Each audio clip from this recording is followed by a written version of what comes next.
Concept of just ఒక AC circuit consider చేసుకుంటాం. అందులో రెసిస్టెన్స్ ఉంటుంది, ఇండక్టెన్స్ ఉంటుంది, కెపాసిటెన్స్ ఉంటుంది, అండ్ మనం ఒక లోడ్కి కనెక్ట్ చేస్తాం.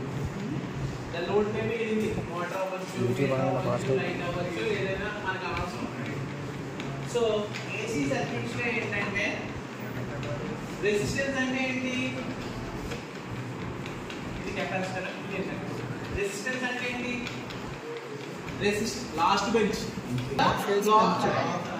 కెపాసిటర్ కూడా సమ్ ఇంటర్నల్ రెసిస్టెన్స్ ఉంటుంది, అండ్ ఇండక్టర్ కూడా సమ్ ఇంటర్నల్ రెసిస్టెన్స్ ఉంటుంది. మోటార్ కూడా ఇంటర్నల్ రెసిస్టెన్స్. దాంతో పాటు సో ఎప్పుడైతే ఒక కెపాసిటర్కి కరెంట్ అనేది మనం అప్లై చేసాము, లేకపోతే వోల్టేజ్ అనేది మనం అప్లై చేసాము, దానికి ఏం సెటప్ అవుతుందని చెప్పాము?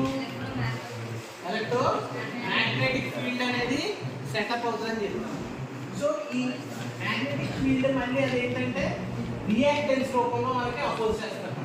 ఎక్స్ఎల్ అంటారు. ఎక్స్ఎల్ మళ్ళీ కెపాసిటెన్స్ కూడా స్టోర్ చేసుకుంటుంది. స్టోర్ చేసుకున్న తర్వాత మళ్ళీ అది కొంచెం రియాక్ట్ అవుతుంది. దాన్ని ఎక్సీ అంటారు. సో రియాక్టెన్స్ అంటే ఏంటి? ఈ కెపాసిటెన్స్ ఇండక్టెన్స్ అనేవి స్టోరేజ్ ఎలిమెంట్స్ అన్నమాట. The capacitance and inductance storage elements. ఎప్పుడైతే మనం సప్లై ఇచ్చామో it will pull the current and it will store చేసుకుని మళ్ళీ ఒక రివర్స్ లో రియాక్ట్ అవుతాయి అన్నమాట. రియాక్ట్ ఇన్ ద సెన్స్ అది ఎలక్ట్రోమాగ్నెటిక్ ఫీల్డ్ కింద ఫామ్ అవడం, ఎలక్ట్రోస్టాటిక్ ఫీల్డ్ కింద ఫామ్ అవడం, కరెంట్ని వోల్టేజ్ని సడన్ చేంజెస్ రాకుండా చూడడం జరుగుతుంది. సో వాటితో కొంత అపోజిషన్ అనేది డెవలప్ అవుతుంది. కరెంట్ ఈజీగా ఫ్లో అవ్వడం, సడన్ చేంజెస్ రావడం అనమాట.